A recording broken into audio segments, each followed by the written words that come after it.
Welcome, everybody. We're so happy to be learning with you again here at Emotions in Halakhah with Rabbanit Victoria Sutton. And with that, I will pass it over to Rabbanit Victoria. Thank you so much. Hi, everybody. Good to see you. Welcome back if you've been joining us, and welcome if this is your first time joining for this series. This is the fourth of 5 sessions. Last week we looked at shame and embarrassment, and I actually, since we there were some sort of questions that we had at the end, and I think we didn't really get to look at a few of the sources at the end. So I do want to start maybe the very beginning part. We'll look at some of the sources, and then we'll shift to our main topic for this evening. As Lana said, I really welcome your questions. If you want to put questions in the chat, I might post questions to the group. You can answer in the chat, you can raise your hand and then unmute. And it's always great to have a more interactive and participatory learning environment. So I just want to look back a little bit. Last week, and it'll connect to what we're doing this evening. I'm sharing my screen here. So last week, we looked at the emotion of shame and sort of the emotion of embarrassing others. For the most part, we looked at the fact that this is not something that should be done. And in fact, quite the opposite, that as individuals and as institutions and as communities, we try to institute as many things as possible. We saw some takanot, we saw some practices that were actually instituted, best practices to prevent vulnerable situations where people might be embarrassed. We're going to look a little bit back at the question of tochacha, which will connect a little bit to this week's idea of anger, right? When somebody does something and it inspires a really strong emotional response, our first reaction is often to respond. So one way to respond we looked at last week is possibly to call the person out. And we looked at the fact that there's actually sometimes it's important, right? It's actually a mitzvah to, in the right way and in the right context and with the right relationship, to call somebody out. We're going to look at one source in terms of, especially thinking about this week of anger, but also thinking of shame, of like what actually might be an appropriate way, right? Opposite of using shame as trying to be productive. And then we'll look again back at the exceptions that we saw last week. Like, are there ever situations where it's called for? And we'll ask a similar question with anger, right? These emotions that for the most part we try to avoid, but is it ever called for in any situation? So this is from Rav Kalanimus Shapira, who's also known as the Ish Kodesh, from his famous book that he wrote in the Warsaw Ghetto. This he wrote much earlier in the 1920s, and it was meant to be an educational guide for parents, for educators, and for students, trying to address the ways in which the world had changed and the ways in which maybe the methods that were used to educate in previous generations were not going to work in 20th century modern Poland and Warsaw.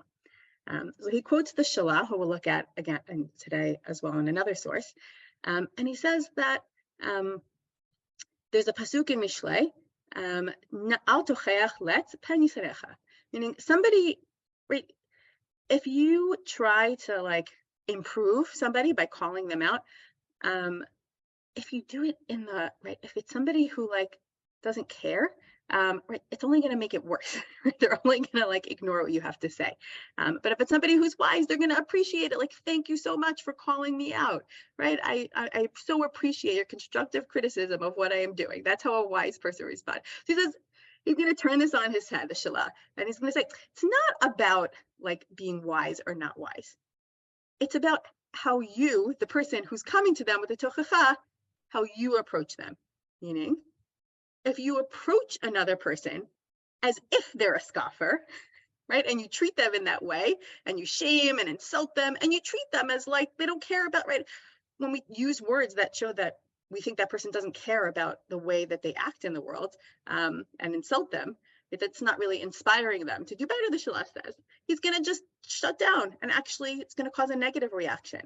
But rebuke a wise man is if you treat them as wise. If you say, oh, I notice, right, you're so intelligent, or I know you try to do the right thing, but I'm wondering, why would you do this thing that you did? Right? And maybe, right, the person will be more receptive because you came to them as somebody who like wants to do the right thing and like tries to come into situations. And he says that it's imperative to apply this principle. He says mostly in education, but I think in general, right, we can think about how to use this. Then he gives an example with adults also, right? In general, if you use a little bit of praise, it helps a person overcome, maybe it pushes them that extra step to do the right thing or to like help inspire them to push them. So it's very much about not using, for the most part here, right, not using shame. And I think we started to discuss the idea of social media, which is a very big topic, which we're going to shift to again, but using public fora to call people out. And I feel like the Shalach quoted here has a lot of advice in terms of having conversations with people, right? If we're sort of upset because we see somebody as a thought leader, or we see somebody as like somebody who normally, right, we see as somebody who like is a caring person, or right, and that's why we're so frustrated at the thing the person did, that it makes more sense to try to approach the person that way. The exceptions that we looked at last week, and most of these sources should be on the source sheet from last week, and now we're going back to it, is the idea we looked at if it ever is called for to use public shaming, and particularly social media shaming.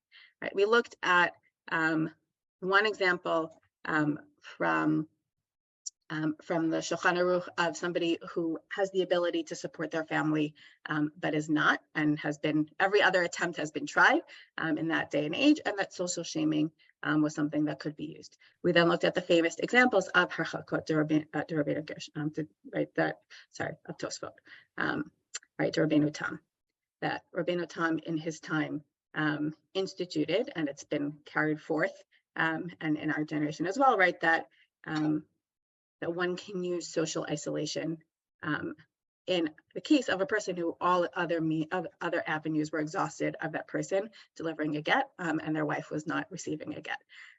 So that was used socially in synagogues, right? Don't invite the person to a meal. That person shouldn't pray in your synagogue. That person shouldn't get an aliyah. Right? So for many generations, that's how it was used. In the age of social media, we mentioned that there have been many social media campaigns that have actually been, in some cases, very effective in a woman being able to get the get. So there's been a lot of discussion about this and a lot of sources. I put some of the sources here with links. We can I'll update the source sheet online as well. But I just want to look at Rav Shirla wrote a response to this that was translated, was published in the newspapers in Israel, and was sort of put all over the place. And he says, Lashon hara and humiliation are essential issues in our lives. Before anything else, it should be mentioned that we are dealing here with matters of literal life and death, right? We talked about this idea last week. That, first of all, we don't need to know everything, right? Everything of everybody is not our business, right? With a coronation week behind us and all the bad, right? Sometimes we don't always realize like not everything in everybody's public, right? Even if they're a public figure, it's not our business. If we're not our public figure, right? Not everybody needs to know everything. And yet there might be times when the community might need to be involved in something that's normally a private situation. Right? And what are those times that the community might get involved? And we might use shaming in a public way, especially on social media. So he says, first of all, it has to be emet, right? The shaming writer must write the truth, only the relevant truth, and the whole relevant truth. Like, don't leave things out, right? Okay. And if you don't know, then don't like guess. You can say, I'm not sure, but this is what I right. Don't not only not to lie, but to distance oneself from falsity. Because this is necessity. Right? Was there? We looked at this before. Were other avenues taken? And he says, on the other hand, if there is a real necessity to publicize, then it's forbidden to remain silent, right? Because you can't al tamar adam re'echa. Proportionality, and again, this is always a hard one, and we're going to think about this today with anger as well. Just because something is mutar, it's permitted, and maybe even we have an obligation to use to get the person to do what they need to do and use shame to do that. It does not relieve the publicizer of doing so only in the required proportion. Like, don't go overboard. Focus on what is the thing that needs to be changed, and right, facts that are not necessary, even if they are true, and harm someone who does not deserve to be harmed are forbidden to be publicized. And last, he says caution, right, from causing greater harm and inflicting more harm on the offender than is appropriate. Use this tool of shaming as little as possible. And it's hopefully when used in this way above, Rochelle writes, these general guidelines can help us, even in these complex matters, to save the oppressed from their oppressor, as well as the prohibition of humiliating someone and lashon hara. Right? We might want to think of, Desmond asks, why is it okay to post on social media if you are not sure? I don't think he's saying, I think there are sometimes situations where, right, I think he's speaking particularly of get abuse, and it could be that we don't know all the facts in that case, but we do know that the person is withholding. I can also think of cases, I don't want to go too much in this direction, but I can think of cases where there are also individuals who maybe it's important to post that there are questions about that person's behavior. It could be like claims of sexual assault that have not yet been proven, for example. And again, this is very touchy area, so I don't want to, because I don't have sources on that particularly. But I could see in that case, sometimes, even if you don't know all the facts, it could be that there might be a point in some, and again, this will be very controversial, and this is what people often disagree about, right? Is that lashon hara, or is it l'toilet that you're only posting? People should just be aware that there is this fact out there, and further investigation is taking place, and the right authorities are being contacted, and just you should be aware, and that might be a public concern, right? So that would also be a situation, but you would make sure to frame it in a very specific way, right? Emet is not the same as right. Just the last source on this, which was in an article, if people can find this article very easily online, which gives a whole overview of shaming in Judaism, past, present, and future. He writes here, they write here an opinion of Rav Chaim Navon, who's the community rabbi of Modi'in, who has a different approach a little bit than Rav Shurlo. And he argues that shaming on social media is a return to the modern version of cherem, which was practice, meaning it's not it's new and it's not new. And this is a quote from Rav Navon. Once when communities were communities, this is what cherem, excommunication, looked like: effective social ostracism. Rabbinical courts made measured use of it, right? That's the important part. Measured use of it against various scandals, meaning very specific individuals. The weakening of communities alongside social mobility decreased the effectiveness of this tool, and for these reasons, someone ostracized or excommunicated simply showed contempt for the rabbinical court, or at the most moved somewhere else and started again. So in fact, this is one of the most common things that happens in get abuse cases, and the authority of the Beit Din is quite limited often. And so Ravon writes here that social media, in fact, have restored the effectiveness of this concept that we've had for generations of cherem, and have returned it to what it was meant to be. But again, right, he simply states that we need to be very, very, very careful, right? There's a difference between a group who, right, is trying to get justice have tried for a long time to get justice, and using social media as one way, and sort of personal shaming. Right, that we need to be very careful of personal shaming, right? Just because I don't like someone, I suspect them, I don't like their opinions, they said something bad, right? That's not really what social media is for, and unfortunately, that is often how social media is used. And I think that's where we can, before we pull up the other source, I think that's where we can go back to Rav Shapira's sources. When we see things that we disagree with, we have a relationship with the person, or have the person is in our orbit in some way, right, then reaching out to the person and using some of these tactics of like, why that we were so upset, you know. And again, so we are going to move on to anger, but thinking about when are the times and places, if ever, that that shame is called for. I think there's a lot more that we're going to see in the coming years on social media and halachot of social media. Shaming is one of those areas where there has been a lot written about it, particularly because the way that it was used for get abusers, and quite effectively so. Moving into our main topic for tonight, we're going to look at the midah of anger. So we start off with this source from Kohelet, which says, which Kohelet is quite hard to understand, so we're going to say this verse and then we're going to think about how it frames. V'haser ka'as milibecha v'avera am mibsarecha ki hayildut v'ashachut havel. Banish anger from your heart and evil from your flesh, because youth and youthfulness are fleeting. Right, for the most part, right, if you look at it, on its face, it's like not worth it, right? Like, just move on. Right? Life is short. Rashi takes this in a different direction, in a more spiritual direction, and says to remove ka'as means anything that causes the right? Don't do things because life is short. Your time here is precious, and you only have to do right. You have to do the right thing because life is short. Right? A little bit of a reframing of that pasuk, of that verse, but it has the general idea that for many reasons, anger might be something that we just want to.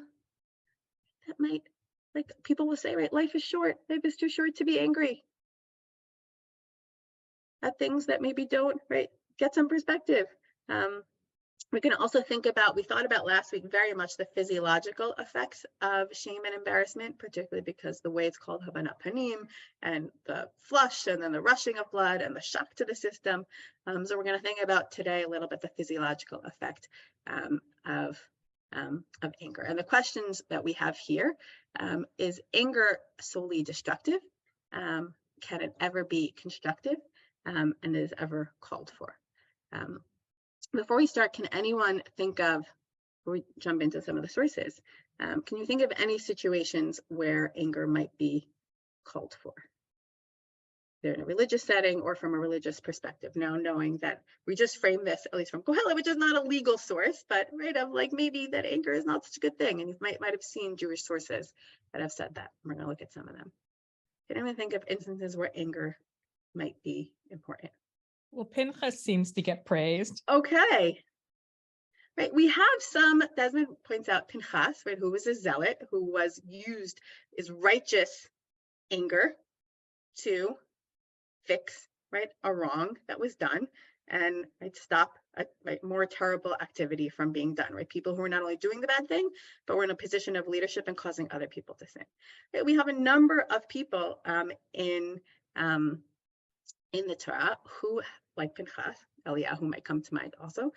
Some of the prophets might come to mind, right? They seem to be sometimes embittered and angered, right? That there sometimes does seem to be anger surfacing. Think something to think about in the background, injustice, right? Anger is a passion and emotion, right? That can move, right? Sometimes we're going to think about, is anger called for? And behind all of this, right? Any reader of the Chumash, right? This is not the topic for tonight. If we were thinking about, the 13 attributes of God, but thinking about our models, right? Does God model anger? Right? Is that something that is modeled as a response to, right, something, an injustice or something that needs to be fixed, right? Right, and so for war, that there are sometimes necessary things, right? So that was, with that, we're going to look at a lot of sources that sort of say, go in the other direction, think about how to make sense of that, since we've all thought of ways in which maybe anger could be used in a general way, but maybe in our regular everyday lives, perhaps, to avoid anger.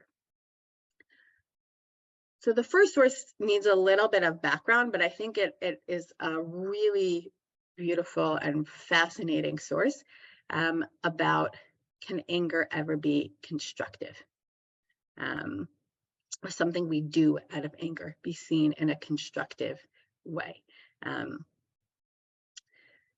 This is from the Mishnah in Shabbat. A little bit of background to this Mishnah is two things. One, which many people may be familiar, right? That somebody, for certain immediate relatives, and also for somebody's, often for someone's Rav, right, for their teacher, somebody would tear their garment out of mourning, right? That they have an obligation to tear their garment out of mourning. So the Mishnah here says, Hakoreh chamato, so somebody who tears their garment either in anger or over their dead relative is exempt, meaning exempt from violating Shabbat.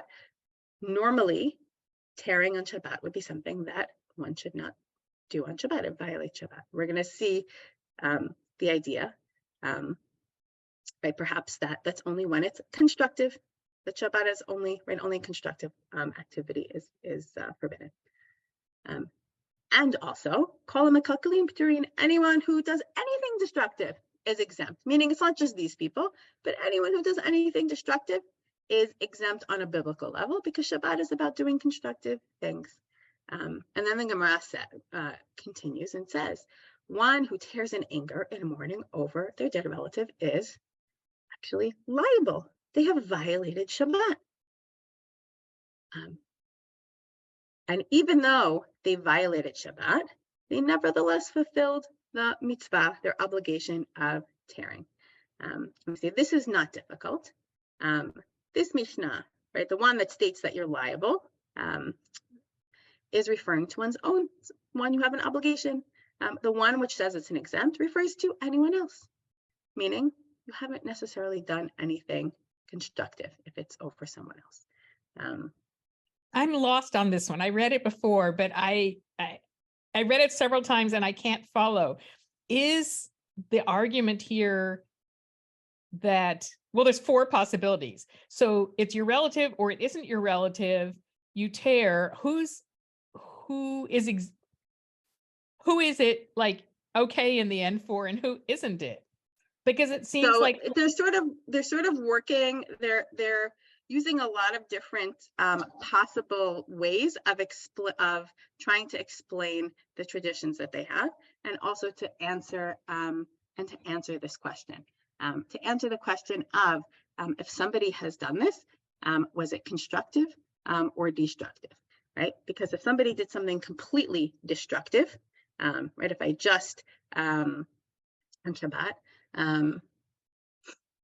like if I pulled something off my shirt, for example, biblically I'm not liable because I did something destructive. It's only if I or if I tear something.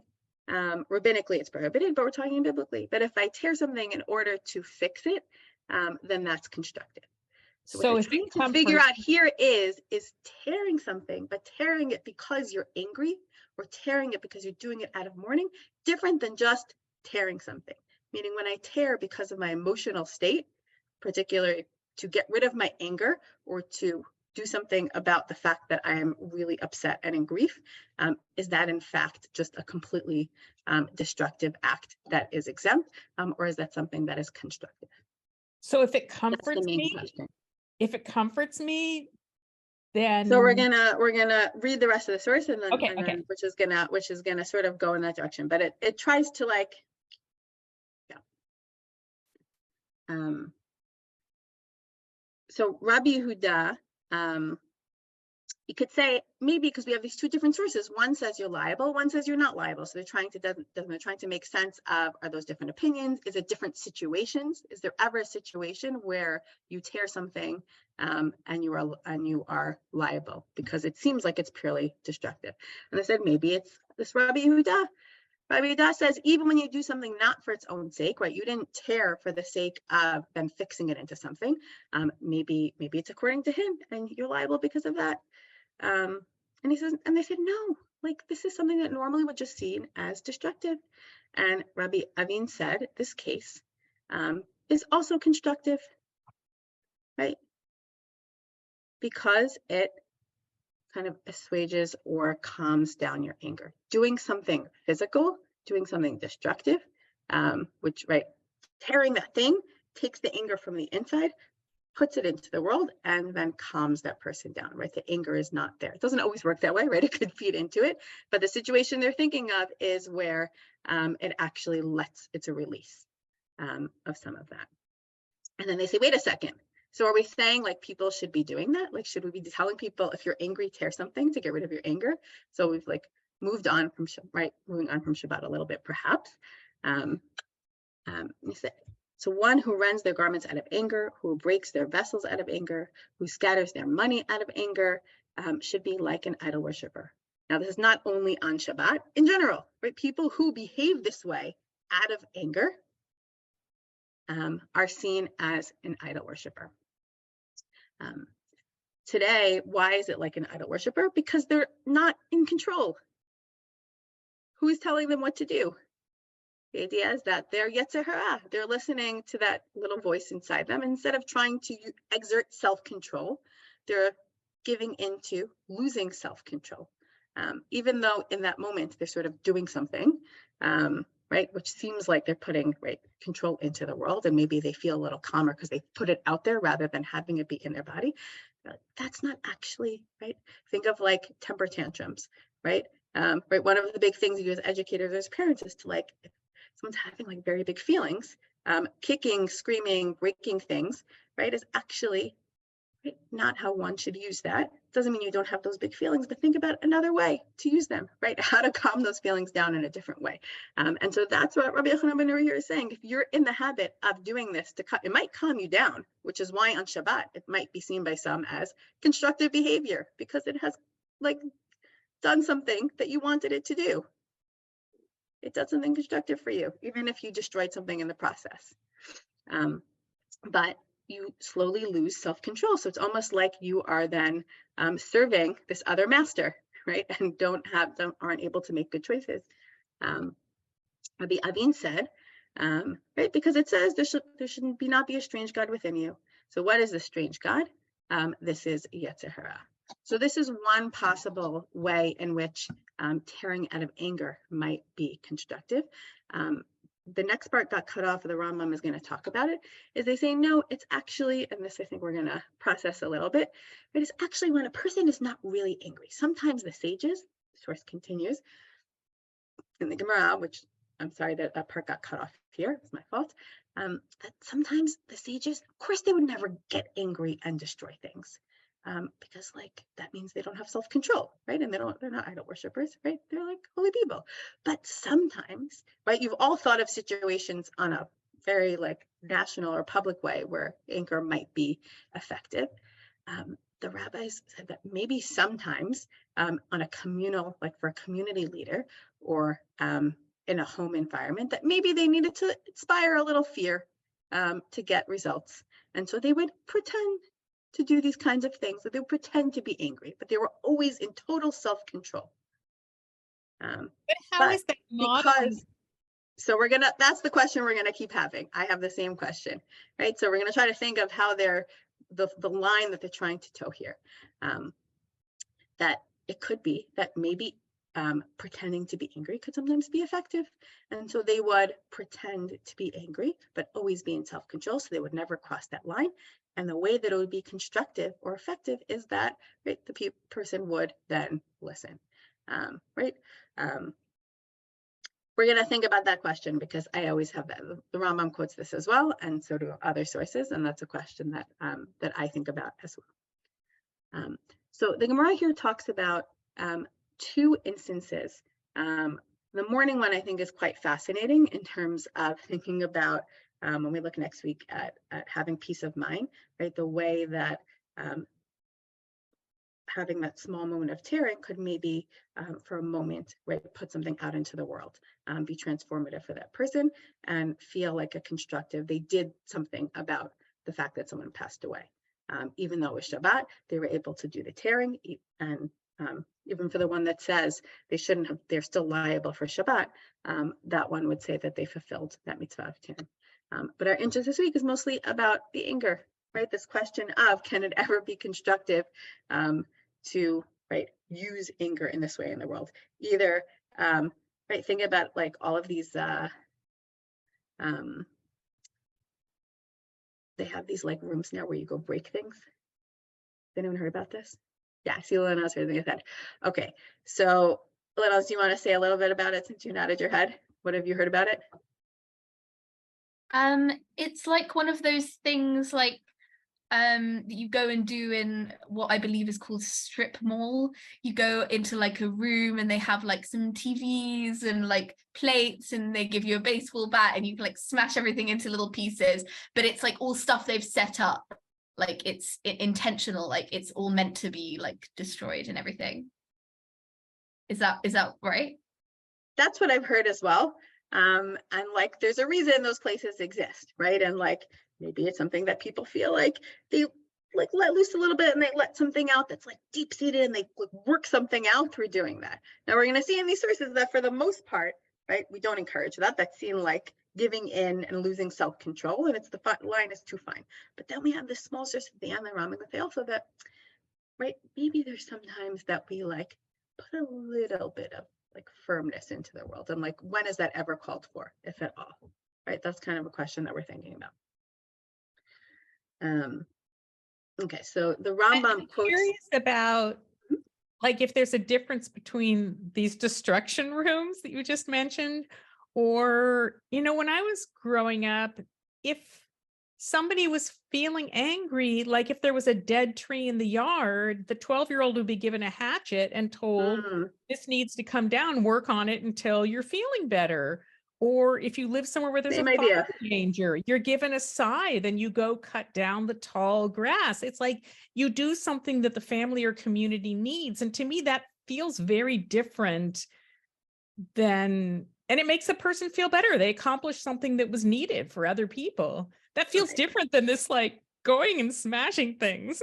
Right. So I think it's like there's definitely a spectrum, and we're going to look at some sources right on Baal Tashchit as well. We're thinking about like when does it cross the line, right? Is it ever good to feed into, like, I think the main question is like when someone is angry, upset about something, is it ever good to like feed into that destructive feeling the person has? And it seems like in some situations we acknowledge that people do that kind of thing, and it doesn't mean you're giving some examples of that. But for the most part, it looks like that's not. Right? Are there constructive ways of using that energy? Right? Is it ever can ever be like funneled into a constructive way? So here the Rambam says, in general, right? If you burn even a very small thing on Shabbat, you're liable. You've violated Shabbat biblically, right? Because when you need the when you're trying to like make ashes or make coal, basically, right? It's actually a constructive act. Right? You're thinking burning is just burning, but actually sometimes, right? Because you're making. But then he says,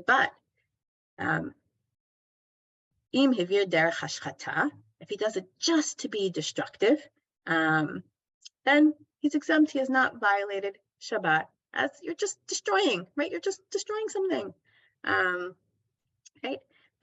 But if you burn your neighbor's, not encouraging this, right? Like anger, take us in a very bad place, right? On this one, you're exempt, and all of a sudden, right? You went too far, and it's not only your thing, either because you were like angry at them or like that, and you are liable. Now, the some of these sources, like I think they're fascinating, like they're important sources to learn here, but there's a lot of background that's needed. When somebody violates Shabbat, but also does like harm somebody, we have a principle that when you do one act and it's two, you get like two results, that you don't have double jeopardy. Basically, we take whichever is the more severe act and you punish the person, right? So if I violated Shabbat, that's very, very severe, right? So the person has violated Shabbat, even though I burned my thing, I burned my friend's thing. Why is that not destructive? Right? Of course, you would have to, right? The baseline is normally you would have to pay the person back, but the question is about Shabbat. Because you wanted to take vengeance. You're so angry, you hate the person so much, you want to get back at them. So you burn their bushes. And it's karadato. You actually calm down, like you felt good. Now you're not so angry anymore because you burned their stuff down. Right? It's a similar idea as the construct that now we see what we saw in the Mishnah has become sort of a concept, right? Somebody who tears for their dead relative or in anger, there's an opinion, right, that they're chayav because you have done something constructive, meaning it's not ideal. We don't want you using your anger in that way, but if you have used your anger in that way, it has done something for you that you kind of needed it to do for you. Now, does that mean we're encouraging people to do that behavior? No, but there's an acknowledgement that it sometimes works that way. On the other hand, we see the dangers of being angry, right? Throughout all of these sources, we see anger can lead a person and acting on that anger and like the things that people do when they get worked up to release that anger bring us to a pretty bad place, or can bring us to a pretty bad place. Right, that brings us back to the idea of avodah zarah.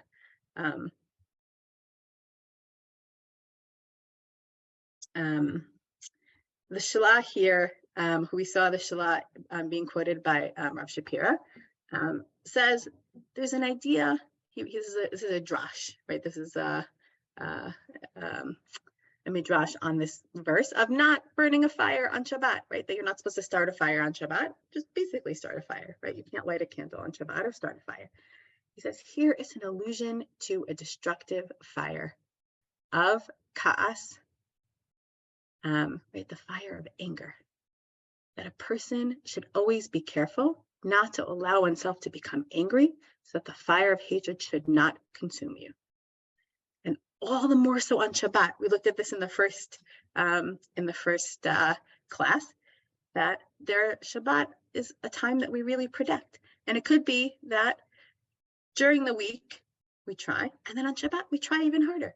What also happens on Shabbat? You're not doing your normal thing. You're not with your right. You sort of have all of this time with your family and your community, and people get right. It's there's not a lot. You can't go to work and sort of like try to be busy, right? So it's more. It can really consume a person, right? Particularly on these times when people are in close. Right, Shabbat is a time when everybody's sort of together. So he says, so you shouldn't allow the fire of anger, and he takes it right to a very strong place, so that the fire of Gehinnom will not burn within them, right? Because it'll just bring you right down. So one who gets angry on Shabbat, who sows strife, makes machloket on Shabbat, right? That's like as if they're bringing the fire of Gehinnom. He seems to be responding to some of the sources, right? This is much later. So he seems to be responding to some of the sources that we saw about like using anger in a family setting or in a communal setting to sort of, right, if something doesn't, not going the way you want, right? We're going to look at maybe some bigger injustices, but do we think that the Shalah is saying like if there's a really big injustice, what types of situations might he be talking about when he talks about anger and sowing machloket or sowing strife or disagreement?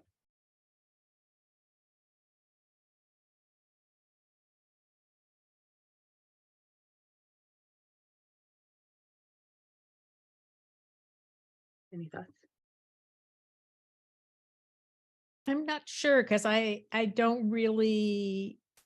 not sure what the extrapolation is from that. Like I understand the concept that if you live in a small community and everybody's together on Shabbat, like try and keep it together.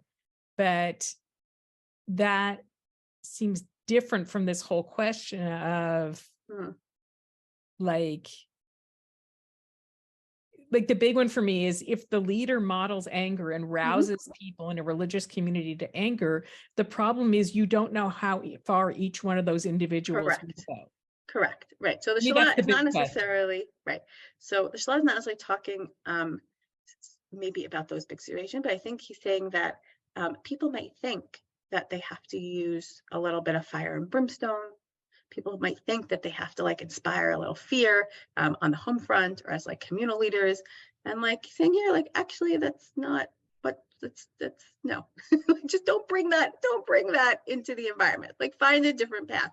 And we just looked at the Shalah also in Tochacha, meaning find a different path, even if you might have seen that sometimes, right, people would try to inspire fear in others, that's not actually what should be done on Shabbat, right? It's not a fire and brimstone kind of a time, either at home, right, on a communal level. The Rambam here, before we go more into anger in general, right, talks about the idea of destroying. This is often learned about, right, destroying trees, but right, that we don't destroy a bearing fruit tree, right, that's bal tashchit. Even when one is trying to maybe build something or at least teach to a city, right? You're not allowed to destroy a fruit tree because it's something that is nourishing for the world. But he says, anyone who breaks utensils, tears garments, destroys buildings, stops up a spring, ruins food with destructive intent, transgresses bal tashchit. Right? That this is something that, even though we saw some sources that from a Shabbat level, right, it has calmed the person down and is maybe constructive. On the other hand, it's really destructive, right? Like you are going around destroying things, and that's not a healthy direction. So which one is he being punished for? I don't understand the difference between lashes and stripes. Which thing is he not being punished for, and which thing is he being punished for? Makat mardut is when you do something that goes against the words of the rabbis versus on a biblical level. So which it's like one you're rebelling against he's rebelling against the rabbinic, right? The Torah talks about trees, but all these other things, right? It's on a rabbinical, it's going against the sages. Oh, okay. Yeah, which when they had that power a long time ago in the time of the Sanhedrin, right? We don't have today.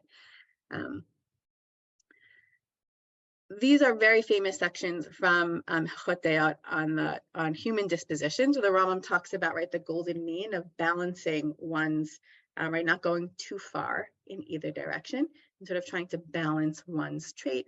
There are things though, right, which maybe a person should never go and just remove completely. So first he says, right, if there are things that a person is trying to fix, if they have tendencies, right, something to point out here is that not all people have equal dispositions, as the Rambam saying. People might be predisposed to getting angry more, right? They just might have a shorter fuse. And then the Rambam talks about how to, person might have a temper. So he says the person has to train themselves and maybe go a little far in the other direction and just not react. This is not an idea that he came up with. It comes up in the Gemara in a number of different examples that we'll see in the next source. Right, a person who's swayed in the direction of one extreme, if you get angry all the time, right, move in the direction of the opposite extreme and get used to that for a long time, right, until you're sort of in the middle path. But then he says in the next halakha, there are certain de'ot, certain tendencies or characteristics that is actually forbidden ever for a person, even the middle way, right? There's no middle ground with some, and you actually to the extreme, right, to the outer edge, extremely outer edge of this characteristic, does a person have to push themselves, right? Don't try to be in the middle here, push yourself till you're like so far removed from it. And he says, so is anger. Is an extremely evil tendency, and it's proper for a person to remove themselves to the other extreme, right? You have to teach yourself not to get angry. And here, this is, I think, some going in the other direction about these sources, maybe even something which befits anger. Now, he's not talking about injustice. He's talking about insults, personal slights and insults. This is an idea that comes from the Gemara, as we'll see, and that that a person, the Gemara gives examples of this. And this is also discussed in Tomer Devorah, which is a book that talks about the 13 attributes of God. And right, that if God can withstand our behavior towards God, right, and forgive us, that's something that we try to model ourselves towards as well. Right? In the back of our heads is some of those questions at the beginning of, okay, is there ever an injustice that we get angry about? But the Rambam is reminding us most things are not a huge injustice to the world. Right? There are some things that we're going to think about might be, right? What are those things and how to, right? But for the most part, the Rambam is saying here that, right, not to always jump and to sort of maybe even go a little far in the other direction, which I think is very hard. We can think about in our modern society, is that even what we're encouraging, right? That's a big question these days, right? He then adds this idea, but he doesn't say one should do it. We saw this idea in the Gemara. If one wants to engender awe in the children and household or in the public, right? If they're in a leader or an authority figure, even if you want to get angry so that they, like bring them, right? Use, right? Again, fire and brimstone in some sense, right? To get people on the good path. Don't actually get angry, right? Because then you're going down a bad path yourself, right? This is not a good trait to ever try, and you should not actually physically get yourself there because of all the dangers that we've seen, right? It's very hard to control. And it seems like it's something that once one does it, and then you let it out, you could sort of get in that feedback loop. So only act angry, but you always must remain calm.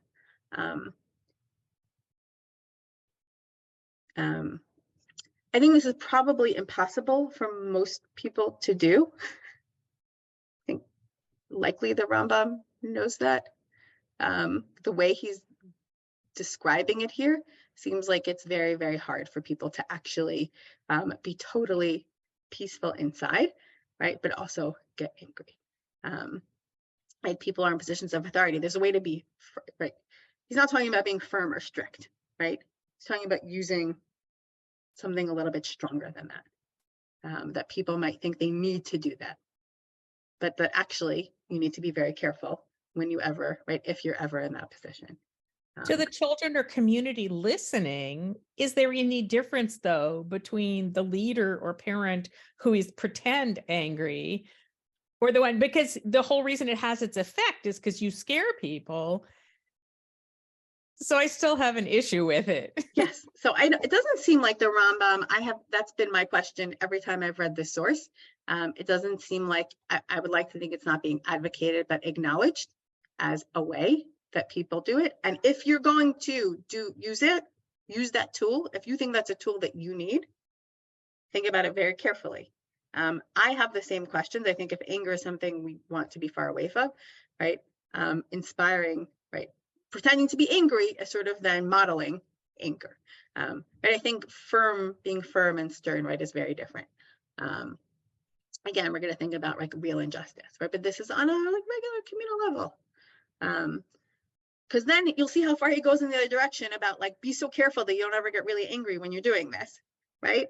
Because it's basically like you've worshipped idols, right? And like your wisdom, like you might think, I'm being so wise, like, right? They're all looking up to me and like, I'm right. Like you're not seen necessarily as wise in that moment. I think that's actually one of the, and it's from the Gemara, I think that's actually one of the most salient sources from this, is that like one might think that they're coming from a position of authority and like working themselves up to this like angry place from their position of authority, and like actually they just look really not in control and like not what, like it just takes away from like how you look at the person. Now some people might look up to that, but I think for a lot of people you sort of, some part of you says like, wait a second, like they don't look like they're really in control, and like is anger, like is that how we want to approach this? And like it sort of makes a person not look like a wise leader anymore if they go in that direction. I think we've all probably seen this in a parent, in a teacher, in a public figure, that like the person doesn't like seem like such an authority anymore when they've like crossed that line. And so that's a very fine line the Rambam is saying, and like you're probably going to end up crossing it.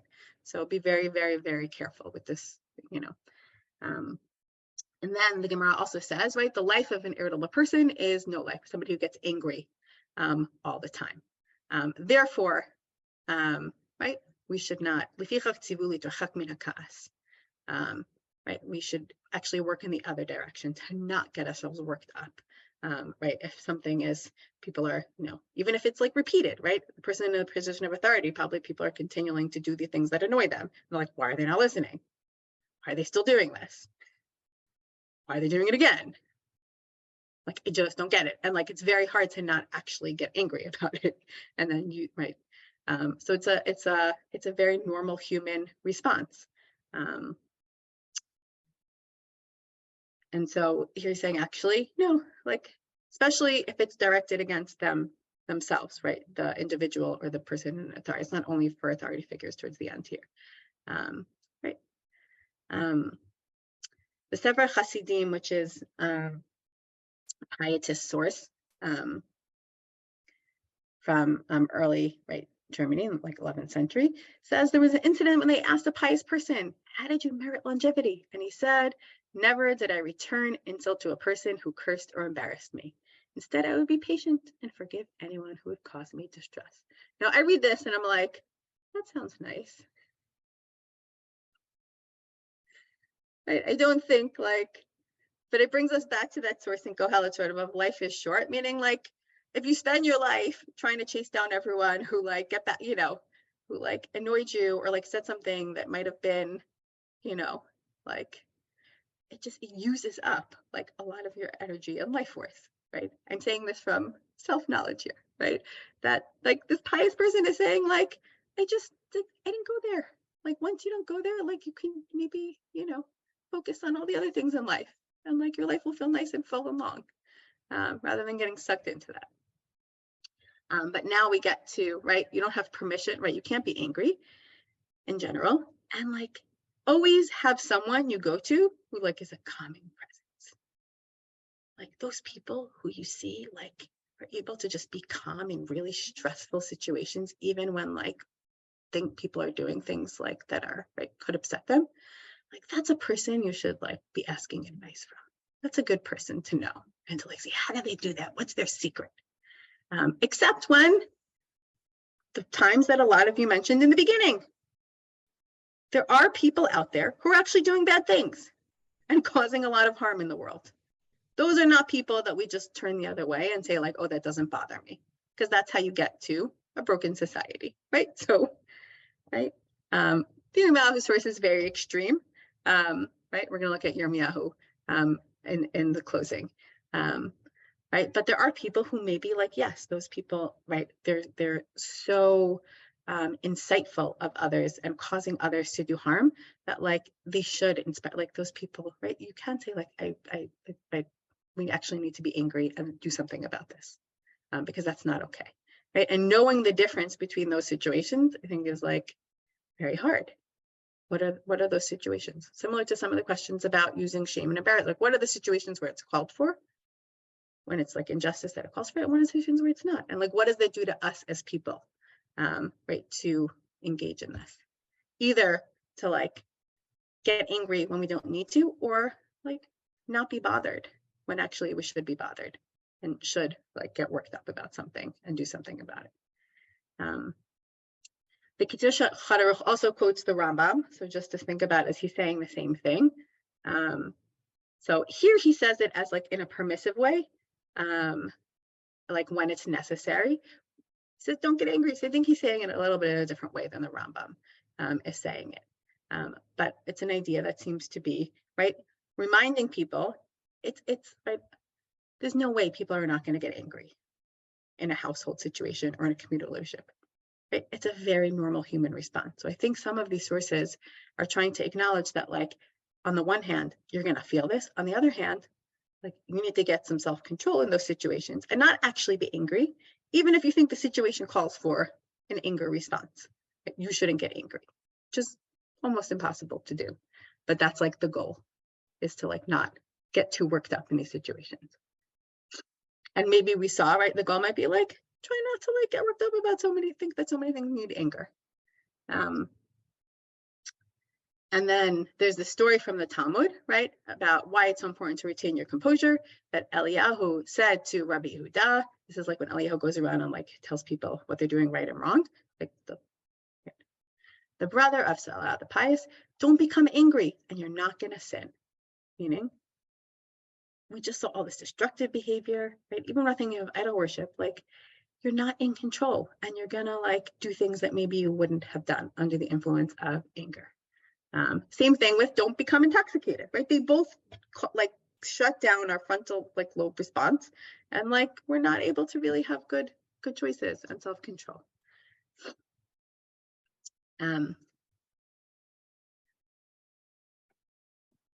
The second to last source we're going to look at is going back to that question of Jeremiah of like, okay, so is there ever a time to be angry, right?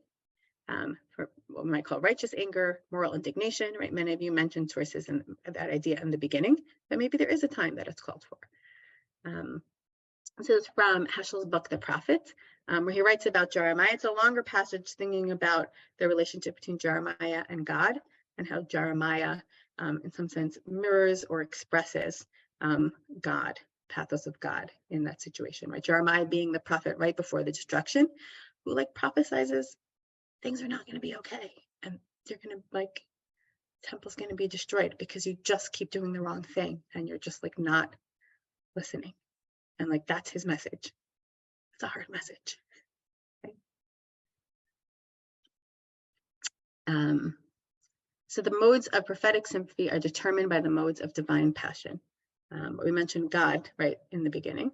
The pathos of love and the pathos of anger awake corresponding tones in the heart of the prophet, meaning it's mirroring, right, corresponding to God. In his confessions, Jeremiah allows us to obtain a glimpse of the fervor of love, as well as the raging anger against the people. It's possible to gain a clue to the meaning behind the conflicting and confusing emotions in Jeremiah's mind. His inconsolable grief over the destiny of the people is an expression of fellowship and love. The people's anguish is his anguish. However, his emotions are not simply an instinctive attachment or feeling of personal involvement, and at times Jeremiah wishes to abandon them. Ardent as his love was for the people, he was primarily driven by what God felt for Israel. Accord with the divine pathos determine his attractions and aversions. Love involves an appreciation. Israel was precious, right, because it was God's. Impassioned with a sense of divine disturbance, right? Things had not been good, like things had been really bad for a very long time. Jeremiah could condemn with a vehemence that was at times terrifying and devoid of charity, right? He said some very harsh and angry things.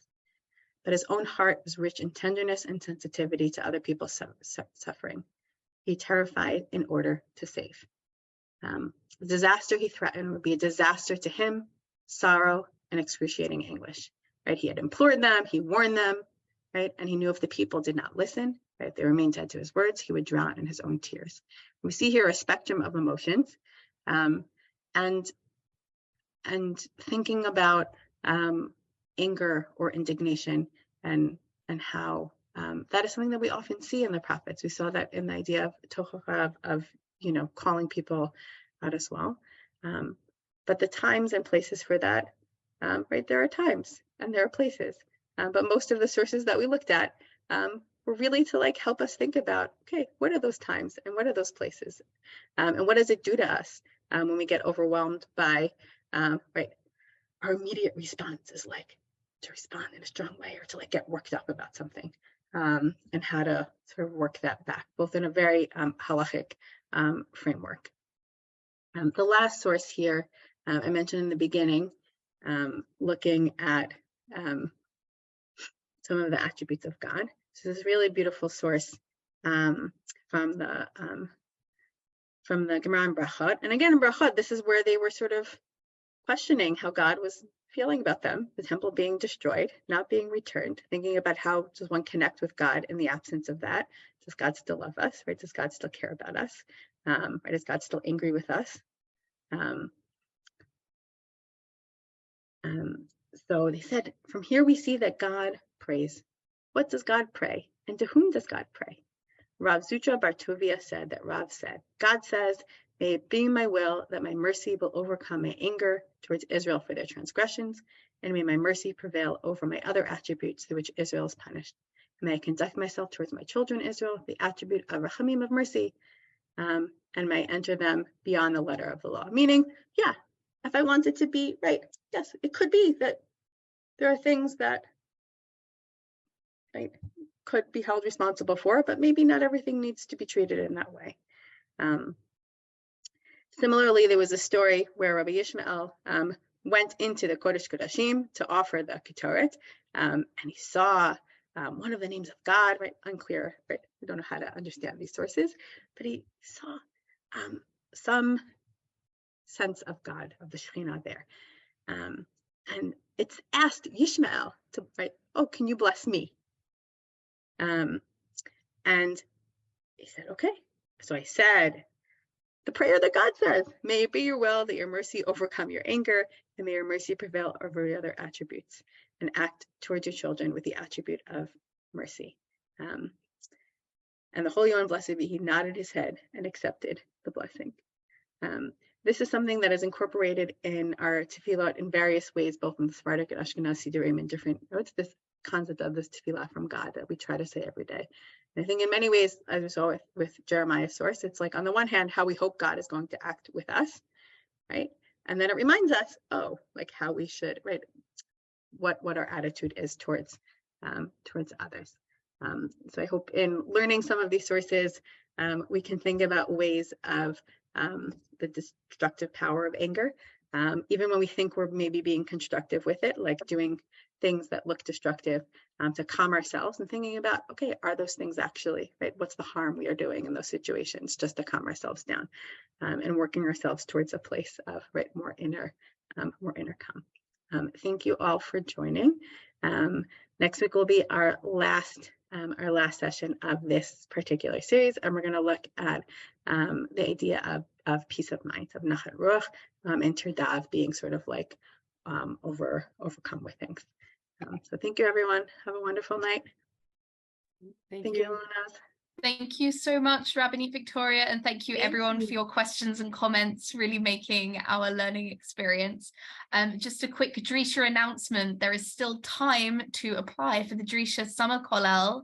And also, if you know any amazing Talmudot in middle school or high school, the Drisha Summer Program for girls in middle school and high school is still, the applications are still open. You can find out about all those things and all of our upcoming classes at drisha.org. So see you next week. Thank you. Thank you.